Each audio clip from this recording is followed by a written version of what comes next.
Hello বন্ধুরা, আশা করি আপনারা সকলে ভালো আছেন। তো আজকে আমি আপনাদের সাথে আলোচনা করতে চাই টেকনিক্যাল এসইও নিয়ে। টেকনিক্যাল এসইও কি? এটি হলো আপনি যখন ওয়েবসাইটের আপনার টেকনিক্যাল দিকগুলো ঠিকঠাক করবেন তখন সেগুলোকে টেকনিক্যাল এসইও বলা হবে। আপনি যখন টেকনিক্যাল এসইও করবেন তখন গুগল আপনার ওয়েবসাইটকে বা ওয়েবসাইটের যে সকল পেজ রয়েছে সেগুলোকে সহজেই ক্রল করতে পারবে।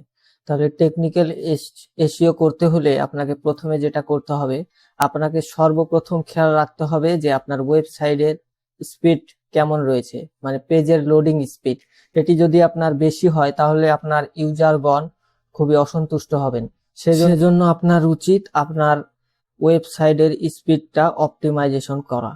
তাহলে আপনার ইউজারগণ খুশি হবেন এবং গুগলও আপনার ওয়েবসাইটের র্যাঙ্কটা বৃদ্ধি করতে।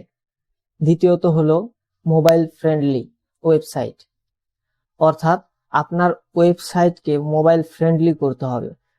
বর্তমানে দুনিয়ার প্রায় 70% মানুষ মোবাইল দিয়ে সার্চ করে। সেজন্য আপনার ওয়েবসাইটটি যদি মোবাইল ফ্রেন্ডলি না হয় সেক্ষেত্রে আপনার ওয়েবসাইটের র্যাঙ্কটা কমে যেতে পারে। এরপরে হলো সাইট ম্যাপ ও robot TXT. XML site map দিলে গুগল আপনার পেজকে সহজেই ক্রল করতে পারবে। এরপরে হচ্ছে এসএসএল সার্টিফিকেট, অর্থাৎ আপনার ওয়েবসাইটের লিঙ্কে, যেটাকে আমরা পারমালিঙ্ক বলে থাকি, সেখানে দেখবেন যে HTTPS লেখা থাকে।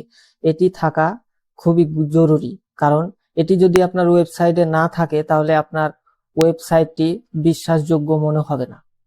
সেজন্য এই এসএসএল সার্টিফিকেটটি যুক্ত করা অতি গুরুত্বপূর্ণ। এবং সর্বশেষ যে বিষয়টি রয়েছে সেটি হলো ব্রোকেন লিঙ্ক ফিক্স করা, অর্থাৎ আপনার ওয়েবসাইটে যদি কোনো ব্রোকেন লিঙ্ক থেকে থাকে, অর্থাৎ আমরা অনেক সময় দেখি যে কোনো লিঙ্কে যখন আমরা প্রবেশ করি তখন 404 এরর দেখায়। এটি হচ্ছে মূলত ব্রোকেন লিঙ্ক। এটি ফিক্স না করলে আপনার ইউজারগণ অসন্তুষ্ট হবে। সেজন্য আপনার উচিত এই ব্রোকেন লিঙ্কগুলো ফিক্স করা। তাহলে আপনারা বুঝতেই পারছেন যে টেকনিক্যাল এসইও করলে গুগল সহজেই আপনার ওয়েবসাইটের সকল পেজকে সুন্দরভাবে ক্রল করতে পারবে, পড়তে পারবে এবং দ্রুত ইন্ডেক্স করাতে পারবে। আশা করি এই টেকনিক্যাল এসইও কি সে সম্পর্কে আপনারা খুব সুন্দর একটি ধারণা পেয়েছেন। তো এইরকম এসইও সিরিজের পরবর্তী ভিডিওগুলো পেতে আমাদের উইন্ডিবিডি পেজটি ফলো দিয়ে রাখুন। ধন্যবাদ।